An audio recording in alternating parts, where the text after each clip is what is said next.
Em 1991, eu depositei minha fé no Senhor Jesus. Depois de me converter, eu li a Bíblia com frequência. Fiquei muito comovida quando li como o Senhor Jesus foi crucificado para redimir a humanidade e comecei a participar ativamente das reuniões e a me despender pelo Senhor com entusiasmo. Uma vez, durante uma reunião, um pregador disse: agora, todas as profecias da vinda do Senhor foram cumpridas e o Senhor virá com as nuvens para nos arrebatar para o reino dos céus. Precisamos estar alertas e orar para nos prepararmos para a vinda do Senhor. Fiquei muito animada quando ouvi isso. Poder acolher o Senhor e ser arrebatada para o reino seria uma bênção incrível. Essa é a esperança de cada crente. Mas em 1997, ainda não tínhamos acolhido o Senhor e a igreja estava ficando desolada.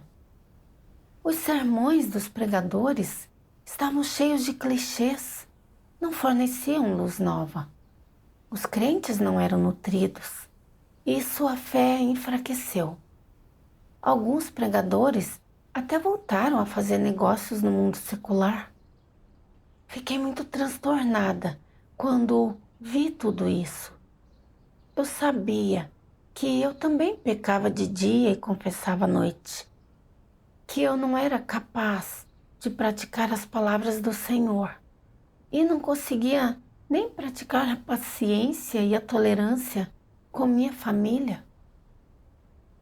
Quando minha sogra e meu marido faziam coisas que me machucavam ou afetavam meus interesses, eu guardava mágoas.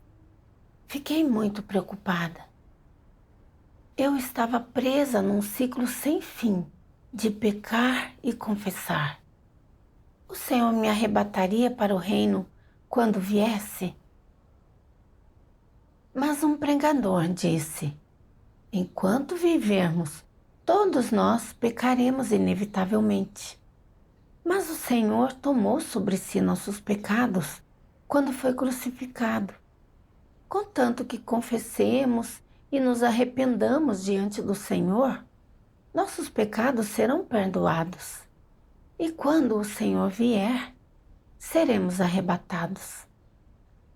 Lembrando o que Deus disse, eu também tinha meus receios.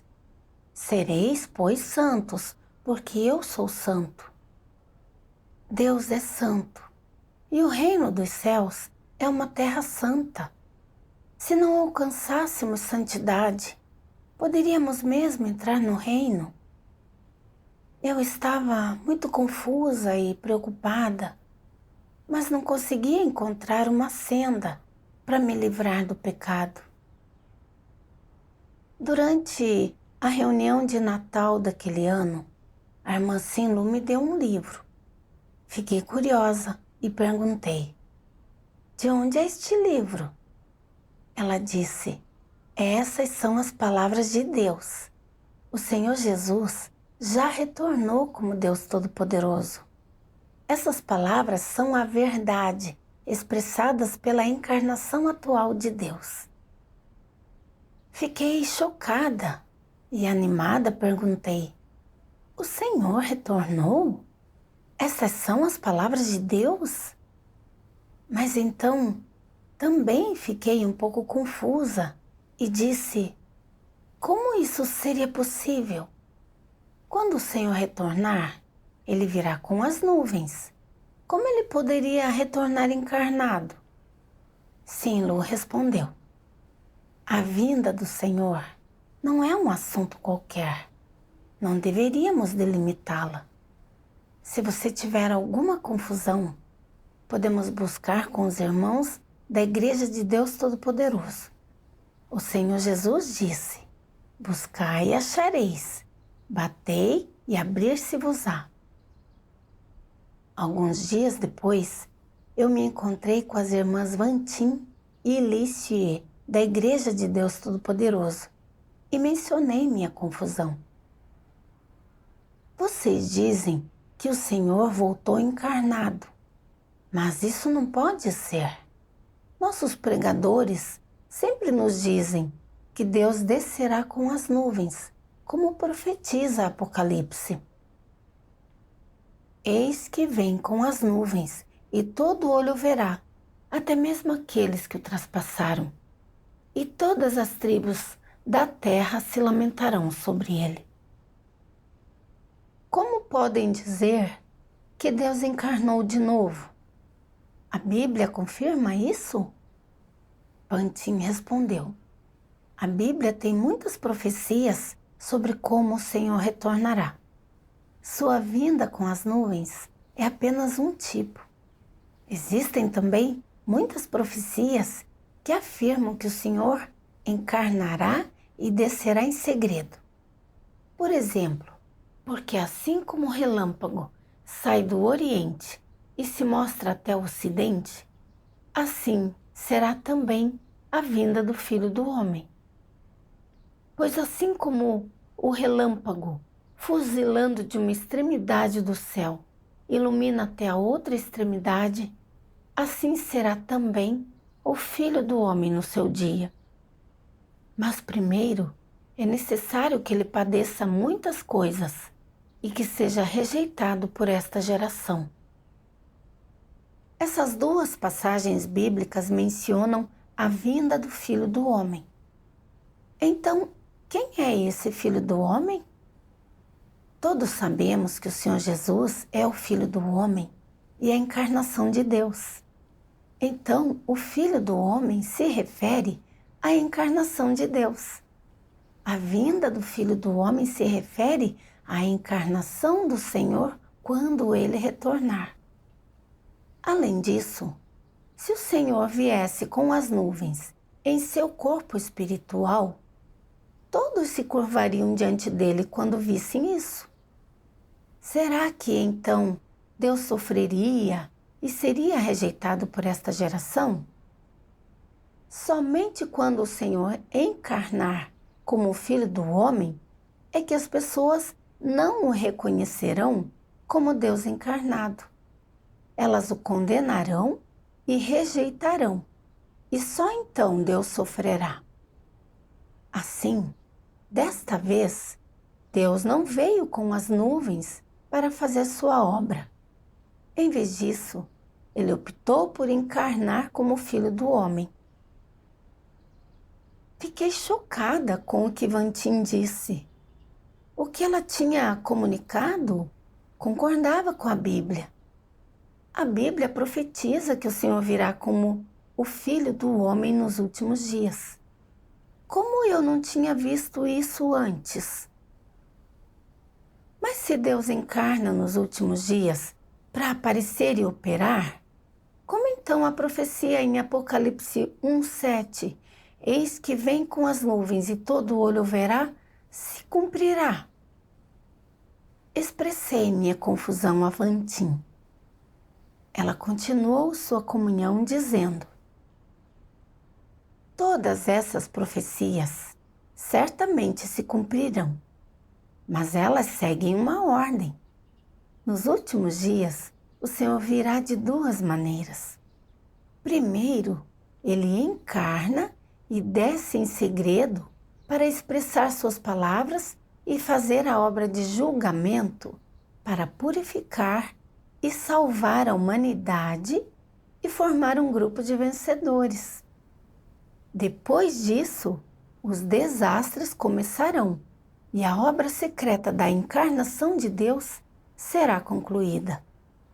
Quando os desastres tiverem passado, Deus virá abertamente com as nuvens, aparecendo a todos os povos e nações. Então, esta profecia de Apocalipse será cumprida.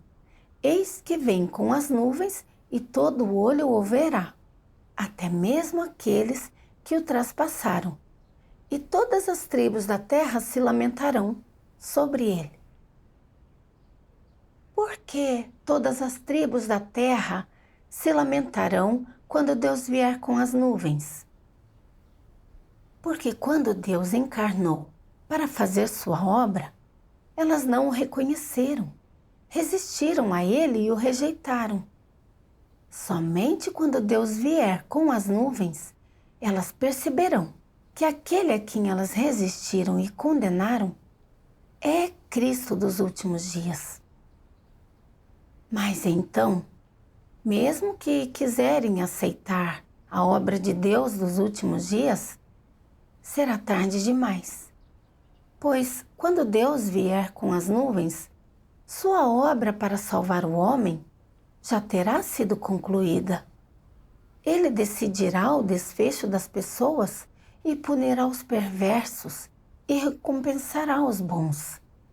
Aqueles que resistiram à obra de Deus nos últimos dias sucumbirão aos desastres, gemendo e rangendo os dentes por toda a eternidade. Achei que a comunhão de Vantim era cheia de luz. O Senhor realmente tem duas maneiras de retornar. Primeiro, ele encarna em segredo. Depois, ele vem abertamente com as nuvens. Isso concorda com a Bíblia. Mas, quanto ao testemunho delas de que Deus Todo-Poderoso é o Senhor Jesus, eu ainda me sentia insegura. Então, dei continuidade e perguntei: concordo que nos últimos dias Deus encarna como Filho do Homem. Mas como podemos ter certeza de que Deus Todo-Poderoso é Deus encarnado? Primeiro, Lissier leu uma passagem das palavras de Deus Todo-Poderoso para mim. Aquele que é Deus encarnado há de possuir a essência de Deus, e aquele que é Deus encarnado há de possuir a expressão de Deus. Uma vez que se torna carne, Deus há de levar adiante a obra que intenciona fazer. E já que Deus se torna carne, ele há de expressar o que ele é e de ser capaz de trazer a verdade ao homem, de conceder-lhe vida e de lhe indicar o caminho. A carne que não contém a essência de Deus, decididamente não é o Deus encarnado. Disso não há dúvida. Se o homem pretende inquirir se é a carne de Deus em pessoa, então deve corroborar isso a partir do caráter que ele expressa e das palavras que ele profere. O que quer dizer que, para corroborar se é ou não a carne de Deus em pessoa e se é ou não o verdadeiro caminho, é preciso discriminar com base em sua essência. E assim, ao determinar se é a carne do Deus em pessoa, a chave está em sua essência, sua obra, suas declarações, seu caráter e muitos outros aspectos, em vez de na aparência exterior. Se o homem examina apenas a sua aparência exterior e, como resultado, ignora a sua essência, isso demonstra que o homem é inculto e ignorante. Depois de ler essa passagem, Lissier disse: as palavras de Deus Todo-Poderoso são bem claras. Não podemos determinar se alguém é Deus encarnado só com base na aparência externa. O importante é ver se ele tem a substância de Cristo. Aquele que é Cristo pode expressar a verdade e fazer a obra de salvar a humanidade. Veja o Senhor Jesus. Por fora, ele parecia ser uma pessoa normal e era impossível ver que ele era Deus. Mas ele tinha o Espírito de Deus dentro dele. Portanto, era a encarnação do próprio Deus. Ele conseguiu expressar a verdade para conceder à humanidade um caminho de arrependimento e foi capaz de executar a obra de redimir a humanidade ao ser crucificado. Na época, os discípulos do Senhor Jesus o reconheceram como Deus com base em sua obra e palavras. Mas os fariseus não aceitaram a verdade e acharam que o Senhor Jesus era uma pessoa comum com base em sua aparência externa. Arbitrariamente resistiram a ele e o condenaram, e no fim o crucificaram. Então, para determinar se alguém é a encarnação de Deus nos últimos dias, a chave é ver se as palavras que ele expressa são a verdade e se ele consegue fazer a obra de salvar a humanidade. Esse é o único jeito de reconhecer Cristo e acolher o retorno do Senhor.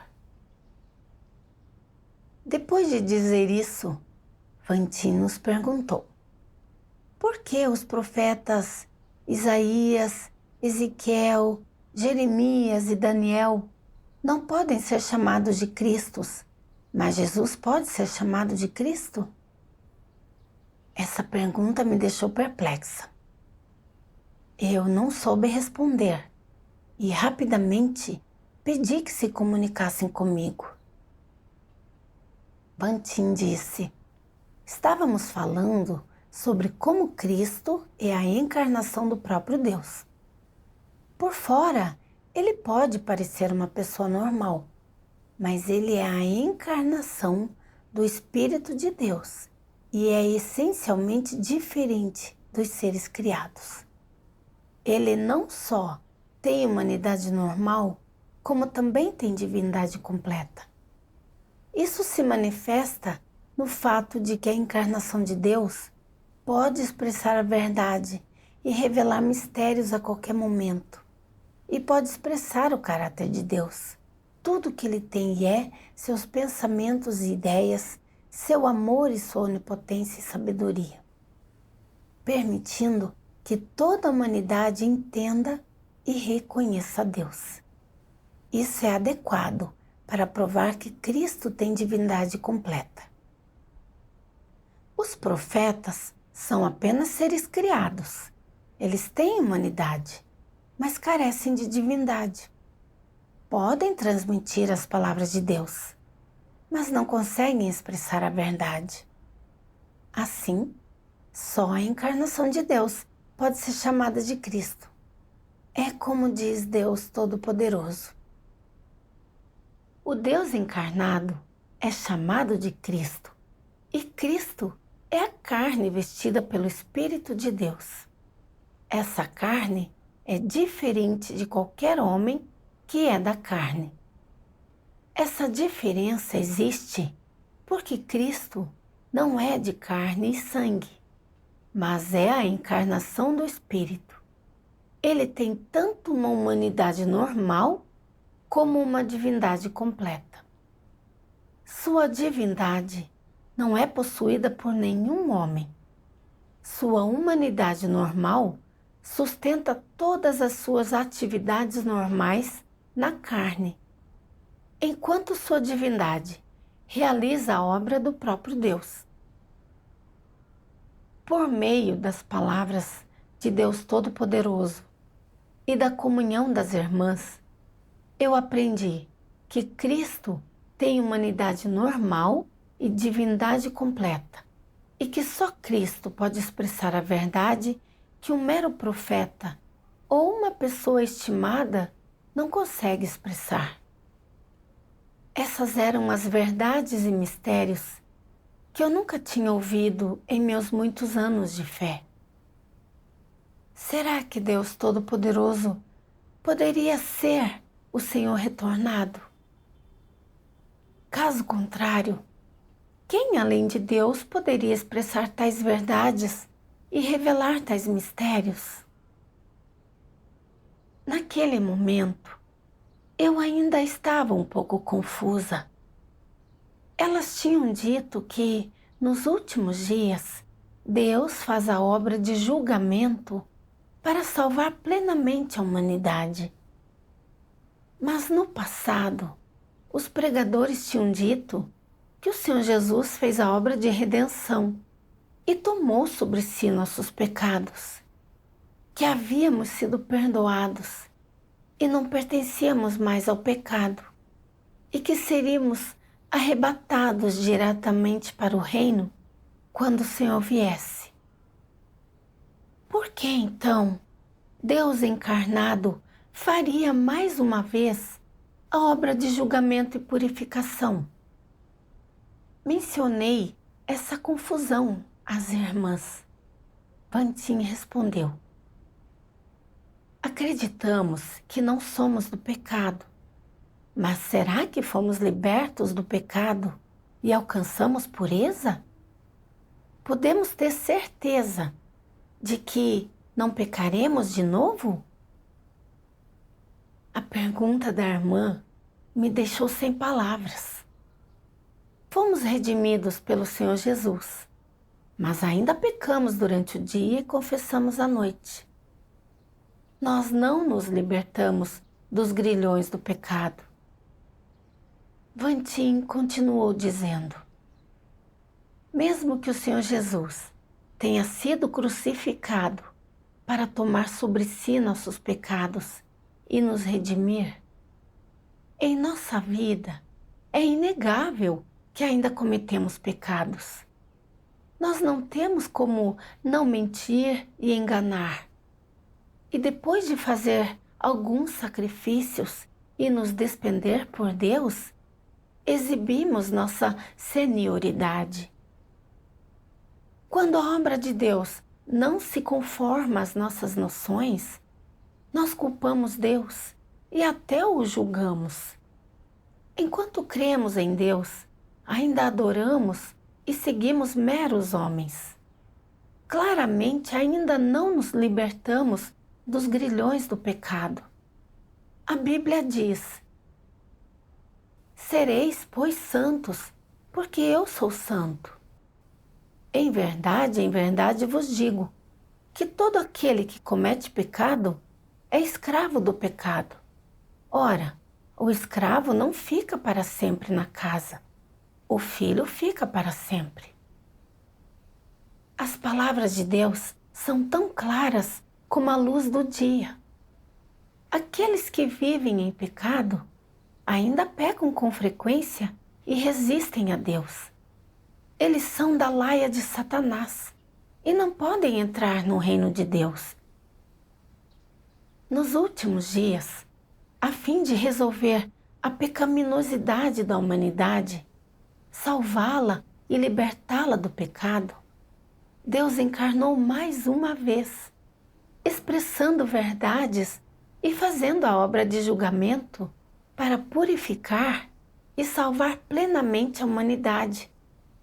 Conceder salvação completa às pessoas, qualificando-as a entrarem no reino. Depois disso, Vantin leu mais 2 passagens das palavras de Deus Todo-Poderoso para mim. Você só sabe que Jesus descerá durante os últimos dias, mas como exatamente ele descerá? Um pecador como vocês, que acaba de ser redimido e não foi mudado ou aperfeiçoado por Deus, pode ser segundo o coração de Deus? Para você que ainda é do seu antigo eu, é verdade que você foi salvo por Jesus e que você não é contado como pecador por causa da salvação de Deus.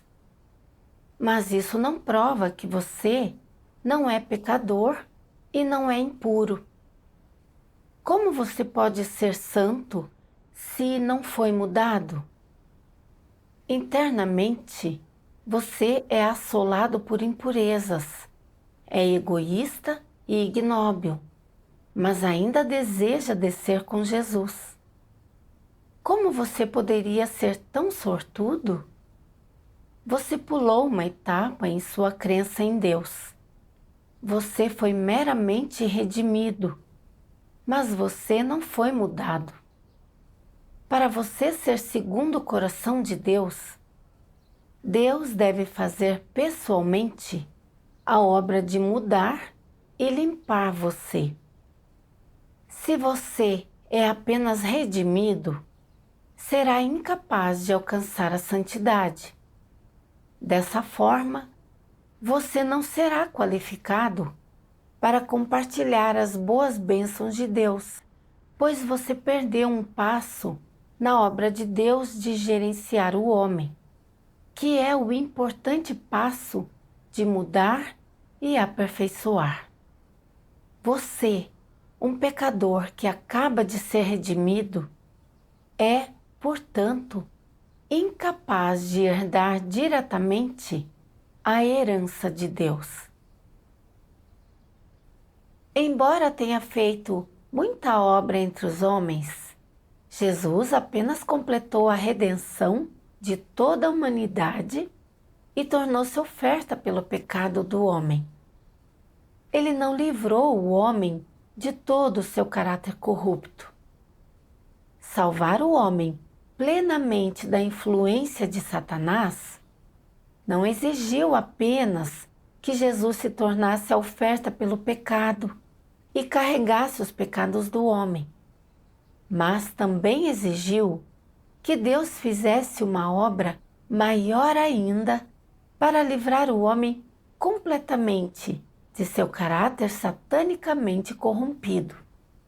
E assim, agora que o homem teve seus pecados perdoados, Deus voltou para a carne para guiar o homem até a nova era e começou a obra de castigo e julgamento. Esta obra tem trazido o homem a um reino superior.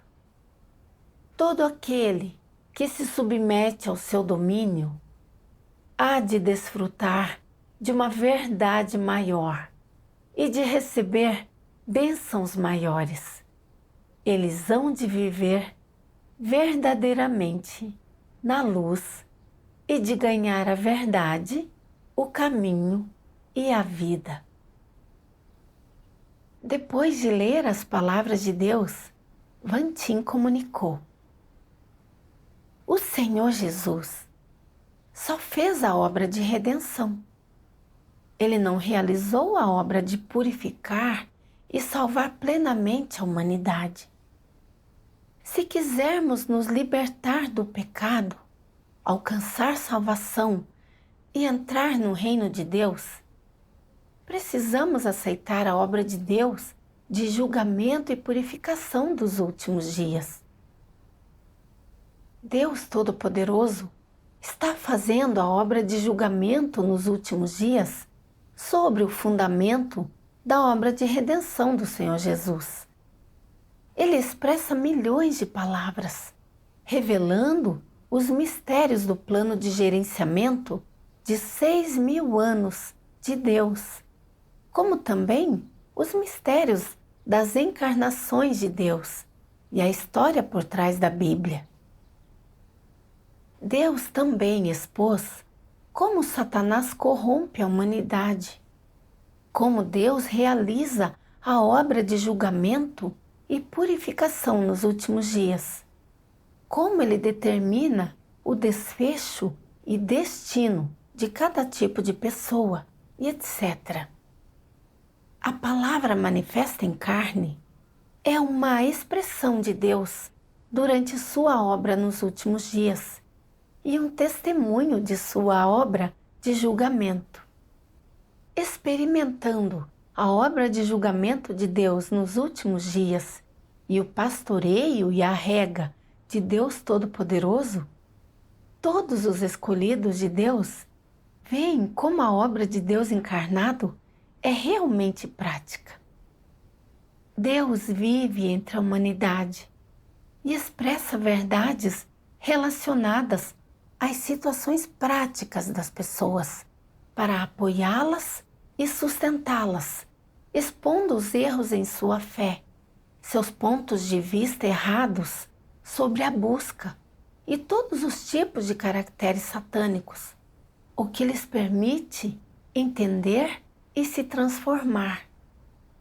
Deus também informou as pessoas sobre suas intenções e exigências, dando às pessoas os objetivos mais práticos e precisos para a busca e os princípios de prática delas, permitindo que elas entrem na realidade da verdade, alcancem a salvação e se libertem do pecado e da influência de Satanás. Todos aqueles que seguem Deus Todo-Poderoso sentem que, se não fosse pela encarnação de Deus, que expressa a verdade para julgar e purificar a humanidade, o homem nunca reconheceria sua natureza pecaminosa, muito menos seria capaz de se libertar dos grilhões e das restrições do pecado. Somente se aceitar o julgamento e castigo de Deus, o homem poderá ser purificado de seus caracteres corruptos e alcançar a salvação. Com base nas palavras e na obra de Deus Todo-Poderoso e naquilo que sua obra alcançou, podemos ter certeza de que Deus Todo-Poderoso é a encarnação de Deus e Cristo dos últimos dias? Só depois de ouvir as palavras de Deus Todo-Poderoso e a comunhão da irmã, eu percebi que o Senhor Jesus só tinha perdoado nossos pecados, mas não tinha resolvido completamente nossa natureza pecaminosa. É por isso que ainda vivemos em pecado e não conseguimos nos libertar de seus grilhões. Somente se aceitarmos a obra de julgamento de Deus Todo-Poderoso nos últimos dias, poderemos nos libertar totalmente do pecado, alcançar salvação e entrar no reino dos céus. Depois disso, Vantin leu outras passagens das palavras de Deus Todo-Poderoso, o que me trouxe ainda mais clareza. Senti que Deus Todo-Poderoso podia realmente ser o Senhor Jesus retornado. Mas, logo depois, o pastor da minha igreja original descobriu que eu estava investigando a Relâmpago do Oriente. Ele veio até a minha casa com mais de 10 obreiros para me impedir e perturbar. Eles me instruíram a não acolher as duas irmãs e até tentaram me obrigar a expulsá-las. Eu disse ao pastor: a Bíblia diz que devemos tratar os estranhos com amor e bondade. Se não os acolhemos e ainda os expulsamos no meio da noite, isso é ser amoroso e bondoso? Isso não traz nenhuma glória para o Senhor. E mais, Apocalipse afirma claramente: quem tem ouvidos, ouça o que o Espírito diz às igrejas. Nos últimos dias, o Espírito Santo falará a todas as igrejas. Se as pessoas não ouvirem nem investigarem, como poderão ouvir a voz do Senhor e acolher seu retorno? Mas o pastor não quis ouvir e insistiu que eu expulsasse as irmãs. Quando vi que eles não estavam cedendo, fiquei com muito medo que as irmãs pudessem estar em perigo se ficassem lá. Por isso me despedi rapidamente delas. Depois disso, o pastor me separou de Sinlu e disse muitas coisas caluniando a Igreja de Deus Todo-Poderoso para nos enganar. Ele disse que não haveria nenhuma outra obra de salvação e que, se acreditássemos em outra fé, estaríamos traindo a Igreja e o Senhor. Comuniquei com eles sobre a verdade que eu tinha ouvido ao longo dos últimos dias. Mas não importava o que eu dissesse, eles não queriam ouvir. Durante os dias seguintes, o pastor e os pregadores se revezavam atormentando-nos, dizendo que estávamos acreditando na fé errada, deixando-nos tensas e confusas. Eles também nos criticaram abertamente durante uma reunião de obreiros e nos mandaram dizer que tínhamos embarcado na senda errada na frente de todos. Eu retruquei dizendo: estou investigando o caminho verdadeiro como o Senhor nos instrui a fazer. Não estou fazendo nada de errado. O Senhor Jesus disse, mas à meia-noite ouviu-se um grito. Eis o noivo, saí-lhe ao encontro. A Igreja de Deus Todo-Poderoso testifica que o Senhor retornou. Por que não deveríamos investigar algo tão importante? Por que vocês nos impedem continuamente? Então Sinlu disse: sim, ultimamente ouvimos muitas das palavras de Deus Todo-Poderoso e aprendemos muitas verdades que não entendíamos antes lendo a Bíblia. Também acredito que essa é a voz de Deus e que ela deveria ser investigada. Por se tratar de algo tão grande quanto o retorno do Senhor, como vocês podem não investigar, nem buscar e ainda obstruir nosso caminho? Com desdém, o pastor respondeu: não precisamos investigar. Vocês embarcaram na senda errada. Sugiro que se arrependam diante do Senhor o quanto antes. Vocês carecem de estatura, sabem pouco da Bíblia e são facilmente enganadas. Não permito que vocês investiguem para o seu próprio bem. Se vocês embarcassem na senda errada e fossem abandonadas pelo Senhor, todos os seus sacrifícios e esforços seriam em vão. Mas seria tarde demais para arrependimentos. Quando ouvi isso, pensei: se eu realmente embarcasse na senda errada, como disse o meu pastor, todos os meus anos de fé não seriam em vão? Mas então pensei: as palavras de Deus Todo-Poderoso realmente são extraordinárias e parecem ser a voz de Deus. Se eu não investigar, não perderei a oportunidade de acolher o Senhor? Eu me senti um pouco dividida. Depois disso, eles planejaram meticulosamente e lançaram um seminário de treinamento em lealdade de 1 mês, que pretendia fazer com que deixássemos de investigar a obra de Deus Todo-Poderoso dos últimos dias. Todos os dias havia pessoas nos vigiando e pregadores vindo repetidas vezes para explicar a Bíblia.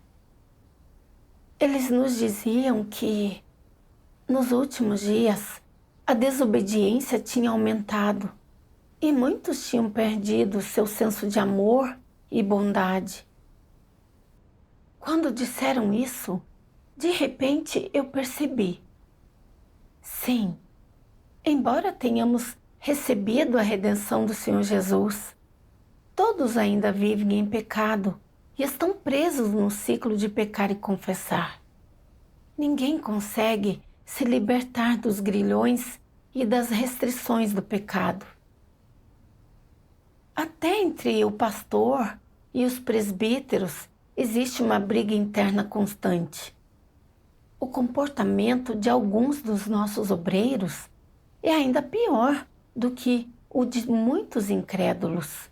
Se não aceitarmos a obra de julgamento de Deus dos últimos dias, como podemos esperar ser libertos do pecado e alcançar pureza. Se não formos purificados, como entraremos no reino de Deus? Isso não nos levará à ruína? Quando percebi isso, eu decidi.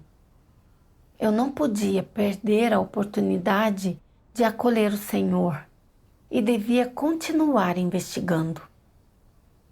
Então orei a Deus, suplicando que Ele abrisse um caminho para nós. Depois disso, encontramos uma chance de escapar da casa anfitriã. Quando voltei, continuei investigando a obra de Deus Todo-Poderoso e li muitas passagens de suas palavras. Por meio da comunhão dos irmãos e das irmãs, entendi os mistérios da Bíblia, dos nomes e das encarnações de Deus, o propósito do plano de gerenciamento de 6.000 anos de Deus e os mistérios dos 3 estágios de obra de Deus. Também entendi como a humanidade chegou a esse ponto. A causa principal da corrupção do homem por Satanás e o desfecho de cada tipo de pessoa. Quanto mais eu lia as palavras de Deus Todo-Poderoso, mais clareza eu obtinha. Eu me convenci completamente de que Deus Todo-Poderoso é o Senhor Jesus retornado. As ações do pastor e dos pregadores me lembraram aquilo que o Senhor Jesus disse aos fariseus. Ai de vós, escribas e fariseus, hipócritas, porque fechais aos homens o reino dos céus, pois nem vós entrais, nem aos que entrariam permitis entrar. Quando o Senhor Jesus estava operando, os fariseus começaram a temer que todos o seguissem e que eles perdessem seu status e sustento. Por isso, tentaram encontrar falhas no Senhor. Deliberadamente, resistiram a ele e o condenaram, impedindo que os crentes o seguissem. E finalmente conspiraram com o governo romano para crucificá-lo. Em essência, os fariseus eram anticristos que odiavam e resistiam a Deus. Aqueles pastores e presbíteros eram iguais aos fariseus. Eles viam que Deus tinha encarnado e aparecido para fazer sua obra nos últimos dias, abalando todo mundo religioso com suas expressões da verdade. Mas eles não só não investigavam, como faziam de tudo para impedir que os crentes investigassem o caminho verdadeiro e estavam decididos a expulsar as irmãs que estavam compartilhando o Evangelho de Deus dos últimos dias. Eram iguais aos fariseus que resistiram ao Senhor Jesus, servos malignos que impediam as pessoas de entrar no reino. Por meio de sua obstrução e interrupção, ganhei discernimento da essência verdadeira dos pastores e presbíteros. Por mais que me obstruíssem depois disso, eu não me senti mais constrangida. Logo depois, aceitei a obra de Deus Todo-Poderoso nos últimos dias e comecei a seguir os passos do Cordeiro.